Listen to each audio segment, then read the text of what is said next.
महाराज की मन चंगा तो कठोरे में गंगा। ला निवडून द्या की जेणेकरून आम्हाला तिथं चांगल्या पद्धतीने काम करता येईल।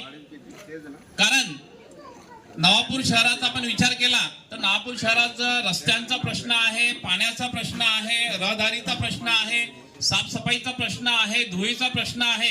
ही सर्व प्रश्न मार्गी लावायची आहेत आणि हे करत असताना आपल्याला तुमची साथ लागेल।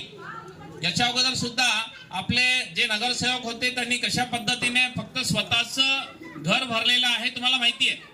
तर आपल्याला तसं न करता इथं आता दादांनी जेवढे उमेदवार दिलेले सगळे सुशिक्षित उमेदवार दिलेले, चांगले चेहरे दिलेले आहेत। मी तुम्हाला विनंती करतो की तुम्ही काँग्रेस पक्षाचे जेवढे उमेदवार असतील, गावामध्ये तुमचे जे नातेगोते असतील, तुमचे मित्रमैत्रिणी असतील, जे संबंधित असतील, त्यांना सगळ्यांना विनंती करा की काँग्रेस पक्षाच्या हाताच्या चिन्हावर बटन दाबून भरपूर मतांनी पूर्णच्या पूर्ण पॅनल हे निवडून द्या आणि आम्हाला नवापूर शहराची सेवेची संधी द्या। मी 5 वर्ष तुमच्यासाठी बांधील असेल, मी दिवस रात्र एक करून मी तुमचे कामं करण्याचं मी इथं आश्वासन देतो, ग्वाही देतो। मी तुमच्या बंधनात राहील। एकदा अशा सुशिक्षित उमेदवाराला मतदान करा। आमचे विरोधक आम्हाला म्हणतात की ते प्राचार्य आहे, कॉलेजला जातील की नगरपालिका सांभाळतील। मी तुम्हाला अतिशय नम्रपणे सांगू इच्छितो की मी कॉलेज सांभाळून सुद्धा नगरपालिका ही खूप चांगल्या पद्धतीने सांभाळू शकतो। मी परत एकदा सांगू इच्छितो की माझं सिलेक्शन स्वर्गीय माणिकराव गावित यांनी केलेलं आहे।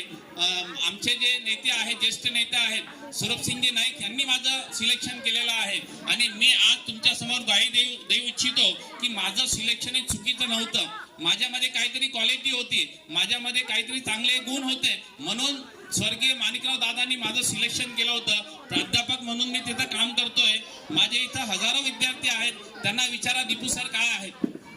मी परत एकदा सांगतोय की माझ्या विद्यार्थ्यांना सांगा की दीपू सर कशा पद्धतीने राहतात, कशा पद्धतीने वागतात आणि कशा पद्धतीने नवापूर कॉलेजमध्ये काम करतात। दादांनी जेव्हा मला उमेदवारीसाठी विचारलं, मी दादांना नम्रपणे सांगितलं की दादा मला कॉलेज सांभाळू द्या। दादांनी मला सांगितलं की सर तुम्ही काही घाबरू नका, तुम्ही कॉलेज पण सुद्धा चांगलं सांभाळू शकतात आणि गाव सुद्धा चांगलं सांभाळू शकतात। आणि त्यांनी मला अतिशय पाठबळ दिलं आणि त्या पाठबळीवर मी आज तुम्हाला परत आश्वस्त करू इच्छितो की जेवढं चांगलं मी कॉलेज केलेलं आहे त्याच्यापेक्षा चांगलं नवापूर करेल। मी सकाळी 5 वाजता उठून तुमची सेवा करेल, एवढं मी नम्रपणे सांगतो आणि माझे 2 शब्द संपवतो। जय हिंद, जय महाराष्ट्र।